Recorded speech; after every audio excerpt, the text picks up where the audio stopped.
ప్రభుత్వం పెంచిన భూముల వాల్యుయేషన్ రేట్లు సామాన్యులకు ఇబ్బందిగా మారే అవకాశం ఉందని స్థానికులు ఆందోళన చెందుతున్నారు. ప్రభుత్వం కేవలం తమ ఆదాయాన్ని పెంచుకోవడం కోసమే భూముల ధరలు పెంచిందని ఆరోపిస్తున్నారు.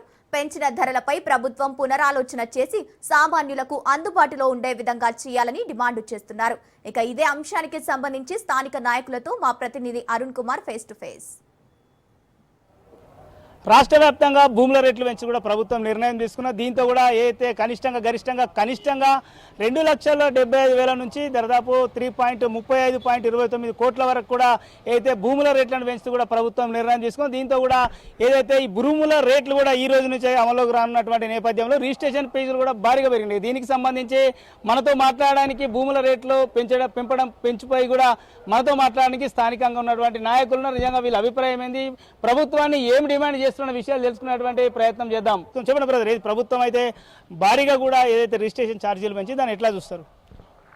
భూముల రేట్లు పెరిగాయని ప్రభుత్వం అంటుంది. వాస్తవంగా భూముల రేట్లు పెరగలే. గవర్నమెంట్కి వచ్చే ఇన్కమ్ రిజిస్ట్రేషన్ ఛార్జీలు పెంచారు. రిజిస్ట్రేషన్ ఛార్జీలు ఎవరికి నష్టం అంటే ఇవాళ ఉన్నోనికి లాభం చేస్తుంది కానీ లేనోనికి లేదు. భూమి లేనోడు ఎకరం కొందామంటే రిజిస్ట్రేషన్ ఛార్జీలు పెరిగినాయి. అంటే ఈ ఛార్జీలు మరి భారీ మొత్తం మీద పెంచడం సరైన పద్ధతి కాదు. ఒకప్పుడు విరసన చేసుకుంటే ఫ్రీగా చేసేవాళ్ళు ఎంఆర్ ఆఫీసులలో. ఇప్పుడు విరసన చేసుకుంటే కూడా 2,500 ఎకరాలు కట్టేది ఇప్పుడు 3,500 అయింది. అంటే 1,000 రూపాయలు అదనంగా పెరిగింది. మామూలు కూలీళ్ళు పంట భూములు కూడా ఉన్నాయి. వాళ్ళు రిజిస్టర్ చేసుకోవాలన్నా కూడా అదే ఛార్జీలు పడుతున్నాయి. కాబట్టి రిజిస్ట్రేషన్ వల్ల మధ్య రకం రైతులకు, పేద రైతులకు బాగా భారం పడుతుంది. ఇప్పుడు భూములు కొనలేని పరిస్థితులలో మధ్య రకం మనుషులు ఉన్నారు. ఇది ఉన్నోళ్లకు పనిచేయడానికి పనిచేస్తుంది. ఈ రిజిస్ట్రేషన్ ఛార్జీలు పెంచడానికి కారణం ఏంటంటే కార్పొరేట్ వ్యవస్థ వాళ్ళు భూములు కొనే వాళ్ళకే ఉపయోగపడు తప్ప కానీ పేద రైతుకి ఎలాంటి లాభాలు జరగలేదు. ఈ పేపర్ల వల్ల కానీ భూముల రేట్లు పెరిగినాయి అన్నది అబద్ధం. రిజిస్ట్రేషన్ ఛార్జీలు పెరిగినాయి. ఆ ఛార్జీలను వెనక తీసుకోవాలన్నది మా పార్టీ నిర్ణయం. వెనక తీసుకోకపోతే తగిన ఆందోళన చేస్తామని మేము హెచ్చరిస్తున్నాం.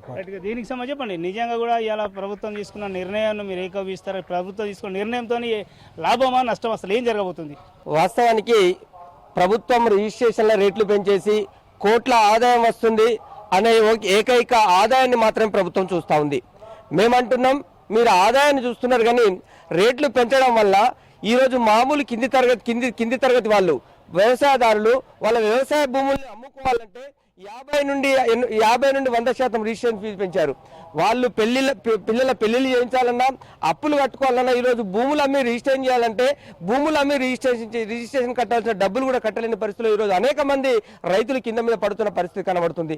మీరు డబ్బున్న వాళ్ళ వైపున నిలబడి డబ్బున్న వాళ్ళ వైపున ఆలోచిస్తున్నారు. ఒకవైపు భూముల రేట్లు పెరిగినాయి కాబట్టి రిజిస్ట్రేషన్ రేట్లు పెంచామంటారు. భూముల రేట్లు ఎక్కడ పెరిగినాయి? ఈరోజు రియల్ ఎస్టేట్ చేసే వాళ్ళ భూముల రేట్లు పెరిగినాయి, ఈరోజు అపార్ట్మెంట్ల రేట్లు పెరిగినాయి. కానీ ఈరోజు కిందికి ఏదైతే వ్యవసాయదారులు ఉన్నాయో వ్యవసాయ భూములు ఎక్కడ కూడా రేట్లు పెరగలే.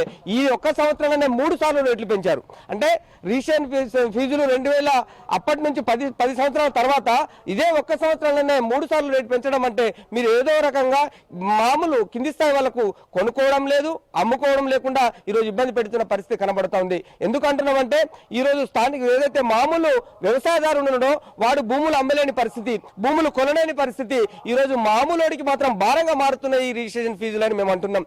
ఇప్పటికైనా ప్రభుత్వం ఆలోచించి మామూలు కింది స్థాయి వర్గాలకు అందరికీ అనుకూలంగా ఉండే విధంగా మీరు రిజిస్ట్రేషన్ ఫీజులు పెంచాలి, అందరికీ అందుబాటులో ఉండే విధంగా చూడాలి. ముఖ్యంగా వ్యవసాయదారుల పట్ల, వ్యవసాయ భూముల విషయంలో చాలా ఆలోచించవలసిన అవసరం ఉంది. కానీ మీరు ఈరోజు మాకు డబ్బులు వస్తున్నాయి, ఆదాయం వస్తున్నాయి అని మాత్రం రాష్ట్ర ప్రభుత్వం చెప్తున్నారు. మీరు కార్పొరేట్ స్థాయిలో ఆలోచించద్దు, కింది వర్గాల స్థాయిలో, కింది వర్గాలకు. ఎందుకంటే ప్రజాపాలన, ప్రజాప్రభుత్వం అని మీరు చెప్తా ఉన్నారు. కాబట్టి మామూలు రైతాంగం యొక్క పరిస్థితి ఆలోచించవలసిన అవసరం ఈ రాష్ట్ర ప్రభుత్వానికి ఉంది. మీరు పెంచిన రిజిస్ట్రేషన్ ఫీజులు వెంటనే తగ్గించాలి.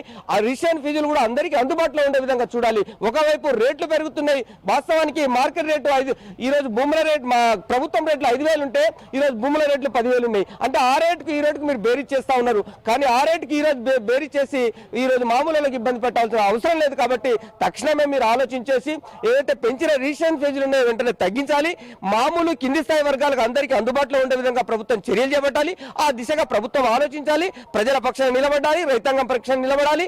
రైతులు దాదాపు 10 సంవత్సరాలు, దాదాపు 7-8 సంవత్సరాల నుంచి ఎక్కడ కూడా రిజిస్ట్రేషన్ కాలేదు. ఈ మధ్య కాలం రిజిస్ట్రేషన్ మొదలైనాయంటే మళ్ళొక ఈ బెడద స్టార్ట్ అయింది. కాబట్టి తక్షణమే ప్రభుత్వం ఆలోచించి ప్రభుత్వం ప్రజల పక్షాన ఉండాలి, ప్రజలకు అందుబాటులో ఉండే విధంగా రిజిస్ట్రేషన్ ఫీజులు ఉండాలనేది మేము ప్రభుత్వాన్ని విజ్ఞప్తి చేస్తూ డిమాండ్ చేస్తా ఉన్నాం. రైట్ గా ఇదైతే స్థానిక నాయకులు అయితే తెలుపుతున్నటువంటి పరిస్థితి. ఏదైతే ప్రభుత్వము కాంగ్రెస్ ప్రభుత్వం అధికారంలోకి వచ్చినాక ఒకేసారి అంటే 3 సార్లు కూడా ఏదైతే రిజిస్ట్రేషన్ ఛార్జీలు పెంచడం అనేది దారుణం అని చెప్తున్నారు. సామాన్యులకు ఇది సంకటంగా మారేటువంటి అవకాశం ఉందని చెప్తున్నారు. ముఖ్యంగా కూడా సామాన్యులకు ఇబ్బంది కలిగేటువంటి అవకాశం ఉన్నది. కాబట్టి ఇది ఖచ్చితంగా కూడా ప్రభుత్వము పెంచినటువంటి రేట్ల విషయంలో మరోసారి పునరాలోచన చేయాలి. ఖచ్చితంగా కూడా అందరికీ అందుబాటులో ఉండేటువంటి విధంగా కూడా రేట్లను నిర్ణయించి ఒక నిర్ణయం తీసుకోవాలని అయితే వీళ్ళు డిమాండ్ చేస్తున్నారు. లేదంటే కూడా ప్రభుత్వంపై ఏదైతే ఈ రేట్ల విషయంలో కూడా కరెక్ట్ సరైనటువంటి న్యాయంగా జరిగేంత వరకు ప్రజలకు అందుబాటులోకి తీసుకొచ్చేంత వరకు కూడా ఆందోళన చేపడతామని అయితే వీళ్ళు ప్రభుత్వాన్ని హెచ్చరిస్తున్నటువంటి పరిస్థితి.